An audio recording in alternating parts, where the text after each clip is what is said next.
Hey, this is our video all about the weekend services for the middle school ministry of Mount Pleasant Christian Church, the weekend services for students in 5th through 8th grade. We meet on the weekends, Saturday night and Sunday morning. Saturday nights, we meet in the Student Ministry Center, which is on the south side of the Community Life Center building at the corner of Fairview and Bluff. We meet from 6 to 7:10 p.m. And then Sunday mornings, same location, we meet from 9:15 to 10:25 a.m.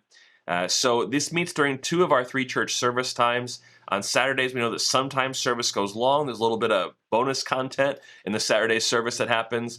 We finish up at 7:10. If we're done before the main services, you don't have to rush over here to service. We have things for the kids to do. They do a little bit of work helping set up for Sunday morning service. We got some games they can play and hang out, and they just stay here at the building and wait for you to come pick them up. Sunday morning, same kind of thing. If you're ever done early in the main service, just know that this is when we get out, is 7:10 and 10:25. If you go late, we'll hang out here with the students until you're done and able to pick up.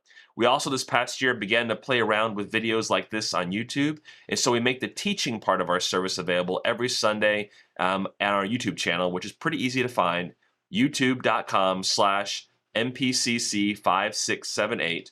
And that teaching video goes live at 10:15 a.m. on Sundays. And you can watch it then. You can watch it at any time during the week because it stays on in a playlist under the teaching series that we're doing. In that service, let me explain a few things that happen each day so you kind of know the flow of things. If you come on Saturday, we open the doors at 5:30 p.m. Service starts at 6. We unlock the doors at 6:30, and students are dismissed at 7:10. The students don't even usually notice that we lock the doors. Those are locked so that no one else can get in from the outside. Just an extra safety measure, just like having an officer here on the grounds, just to keep an eye on things and make sure kids are safe. Sunday morning, the doors open at 8:30 a.m. for a 9:15 service.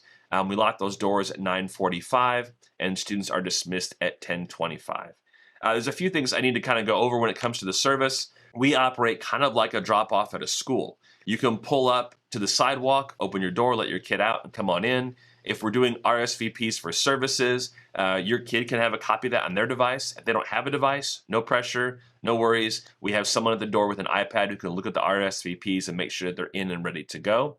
When they come in, it's a similar check-in to Bibleopolis. They need to know the last 4 digits of whatever your main phone number is for your family. They use those 4 numbers. We pull up your family and check them in. They're ready to go. If you haven't come over to our service in person yet, we always encourage and recommend parents to park in the parking lot and walk on up with their kids and come inside for that first service. You can kind of see how things are. You can get a better feel for things as a parent. And some kids even want them to kind of walk around with them to see the space to feel more comfortable. And you're totally welcome to do that as a parent. When service is done, it's a pickup system. You pull up at the curb. We don't have to check any ID. We figure these kids are old enough. They will choose whether or not to get in the vehicle with you. And so you pull up to the sidewalk. They'll look out. Hopefully they'll be paying attention, and they'll see that you're there. They hop in the car, and you're on your way. On Sunday morning, because we know that some of you are here for 2 services, you're involved in the worship team, you're involved in children's ministry or other ministries like greeting ambassadors, we allow students to walk across the street before service. Here's the key with that. That intersection, people are notorious for running the stop sign. And so we have an officer who's on duty to make sure that we're safe going back and forth across that intersection. If your child is going to come across, keep in mind the times on here. Doors open at 8:30. And so don't send them over here before 8:30 on a Sunday morning. When you send them over, make sure that you check and make sure that an officer is at the intersection before you send your child across. Once they come across, they come down the sidewalk, they walk over into the building, check themselves in, they're ready to go. Tell them to make sure they look both ways and across the parking lot. Kind of some good safety things to learn as a preteen or young teen themselves. And they're good to go. After the service, students are allowed to walk back across the street as long as 2 things happen. One is that they go as a group. We have leaders who go out and lead the group, who stop traffic, who make sure everybody gets across the parking lot safely to the sidewalk, and then we do that when we see there's an officer at the intersection to help them cross the street as a group safely. If they miss when the group goes over, then they have to wait and be picked up. The second thing is they need to make sure that you are expecting them to walk across the street and have a designated place to meet them. Whether that's the commons, a certain spot by the church, wherever it is, make sure that your child knows where to meet you when they get across the street then you're good to have them walk across. That's a typical weekend time frame for you. You're always welcome to just have them stay here and be picked up. We enjoy getting to hang out and talk to them. We do have some weekends are a little bit different. One's called Wacky Weekend, and that is a time, it's usually like Labor Day or during fall or spring break, when we decide we're going to have service, but we may have less students than usual because of things that are going on around us. And so we get out some Bible stories that are a little bit more unusual. We have some fun with some games like Bean Boozled.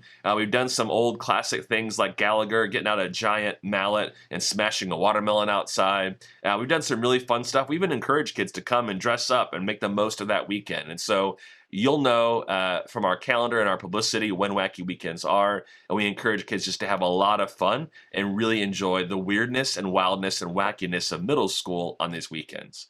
Then we have about 8 weekends a year that we call Worship Together weekends. We want our students to remember that they're part of a larger church. We want them to have the experience of worshiping alongside their parents, their family, and other generations. And so there's about 8 weekends a year. We close down our service and have everyone go to the main service together with their family. We'll let you know when these are. You get a heads up about these. This is not just a chance for our team to have a weekend off. It's a chance for us to go in alongside the other students and families and worship together as a family and be reminded that the church is much bigger than just our middle school ministry. Some of you have questions about COVID-related policies. Obviously, we'll be checking back and updating this video as those things change. But as we head into the summer of 2021, because of some of the policies that the summer camps and conferences we're going to have in place, we're going to continue to follow the policy we have in the Student Ministry Center that all students and all volunteers wear masks for the entire service. I know that's different from our main church service building. It kind of falls more in line with a lot of the schools are doing, but throughout the month of May and June, we will be requiring masks to be worn in our service. After that, check back if you're watching this after June, and we will let you know what the update is on our policy. We rely on Johnson County Health, the CDC, and local schools to give us some guidance. Obviously, the schools won't be a factor in July and August as much, but we're going to kind of be watching that to make sure that we can keep everybody as safe as possible. That's our focus, okay? The weekends are also a great opportunity for you to serve. Maybe you haven't thought about that, but we have a need for parents and other adults to come in to help greet the kids, to help check them in, and to hang out, to play Pop-A-Shot, to play foosball, to play Nintendo Switch, to just hang out and be with students before service, and then to let us a hand with some things throughout the rest of the service. It's not as intense as being a small group leader, but it's super important to provide a safe, fun environment for students to know and be known, to experience the love and grace that it is to be part of the family of God.